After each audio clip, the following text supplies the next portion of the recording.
Good morning students, कैसे हैं आप सब। आज हम कक्षा चौथी को हिंदी व्याकरण में निबंध लेखन करने जा रहे हैं। आज का हमारा निबंध लेखन है प्रदूषण एक समस्या। बच्चों, इसको हम अलग अलग नेम भी दे सकते हैं, जैसे वर्तमान में प्रदूषण की समस्या, वृक्षों की महत्ता, मनुष्य का प्रकृति के साथ संबंध, वृक्षों को काटना या फिर वृक्ष लगाना। ठीक है, जो हमारा निबंध लेखन है वो शुरू करते हैं। ये वातावरण के लिए निबंध लिखा जा रहा है।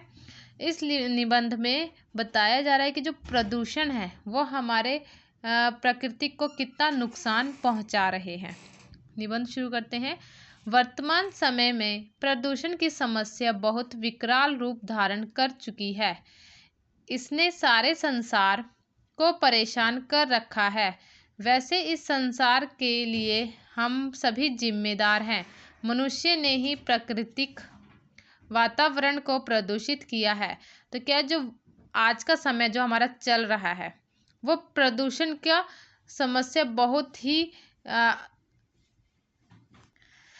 भयानक रूप क्या धारण कर लिया है। इससे जो हमारा संसार क्या है परेशान हो गया है। वैसे जो समस्या है, इस समस्या की जिम्मेवार भी हम लोग ही हैं। मनुष्य ही इसका जिम्मेवार है। मनुष्य ने ही जो प्रकृति का वातावरण है वो प्रदूषित किया है। मनुष्य का प्रकृति के साथ सदा से अटूट संबंध रहा है। हमारा जीवन प्रकृति पर ही निर्भर है। प्रकृति में वृक्ष, नदियाँ, पर्वत, वन्य प्राणी सम्मिलित हैं। जब तक इनमें आपसी संतुलन बना रहा तब तक वातावरण में प्रदूषण का खतरा उत्पन्न नहीं हुआ। अंधाधुंध बढ़ती जनसंख्या के लिए अधिक भूमि तथा अन्य वस्तुओं की ज़रूरतों को पूरा करने के लिए वृक्षों को काटना शुरू हो गया। इससे पहाड़ों की हरियाली गायब होती चली गई। अब पहाड़ों पर पहले जैसी ठंडक नहीं रह गई। तो क्या जो मनुष्य और प्रकृति का शुरू से ही अटूट संबंध रहा है। जो हमारा जीवन है वो प्रकृति पर ही निर्भर है, क्योंकि प्रकृति में वृक्ष, नदियाँ, पर्वत, वन्य प्राणी सभी क्या सम्मिलित, यानी सब इसी में ही आता है। प्रकृति में जब तक हमारी जो इनसे संतुलन बराबर का बना हुआ था तो हमारा क्या है पर्यावरण बिल्कुल सही था। लेकिन जैसे जैसे जनसंख्या बढ़ती गई, लोगों को रहने के लिए और जगह बनाने के लिए उन्होंने पेड़ काटने शुरू कर दिए, तो जिससे पहाड़ों की जो हरियाली है वो गायब होती चली गई। पहाड़ों में अब पहले जैसी ठंडक भी नहीं रही। वृक्ष हमारे लिए ऑक्सीजन छोड़ते हैं। वे हमारे द्वारा छोड़ी गई कार्बन डाइऑक्साइड को ऑक्सीजन में बदल देते हैं। वृक्षों के काटने से इस क्रिया की गति बहुत धीमी पड़ गई।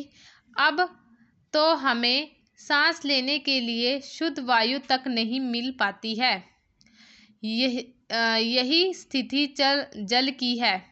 कल कारखानों से निकलने वाले कचरे ने हमारी नदियों के जल को भी प्रदूषित कर दिया है। यह प्रदूषण अनेक बीमारियों को बढ़ा रहा है। तो क्या जो वृक्ष हैं वो ऑक्सीजन छोड़ते हैं। जो हम इंसानों द्वारा कार्बन डाइऑक्साइड छोड़ी जाती है उनको ऑक्सीजन में वे बदल देते हैं। वृक्षों को काटने से जो हमारी क्रिया की गति है वो बहुत ही धीमे पड़ गई है, बहुत कम हो गई है। अब जो हम सांस लेते हैं तो वो भी हम शुद्ध वायु में नहीं ले पा रहे हैं, क्योंकि जो जनसंख्या बढ़ी है, जनसंख्या के बढ़ने से वृक्षों को काटा गया है। जब वृक्ष कम हो गए हैं तो क्या है जो शुद्ध वायु हमें मिलती थी वो भी बहुत कम मिलने लगी है।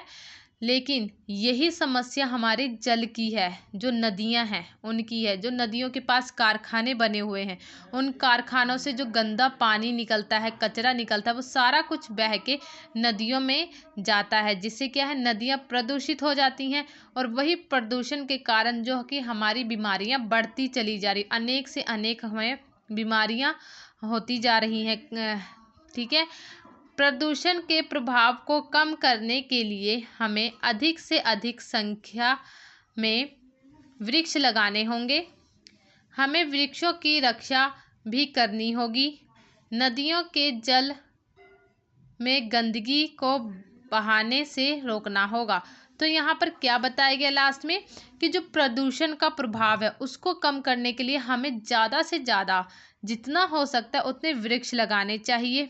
वृक्षों की हमें रक्षा भी करनी चाहिए, उन्हें काटना नहीं चाहिए। और नदियों में जो गंदा पानी जा रहा है उसको गंदा पानी होने से हमें बचाना चाहिए। ठीक है, ये था हमारा आज का निबंध लेखन। आप सभी ने ये अपनी हिंदी की फेयर नोटबुक पर सुंदर हैंडराइटिंग में लिखना है और याद करना है। Thank you. Have a nice day.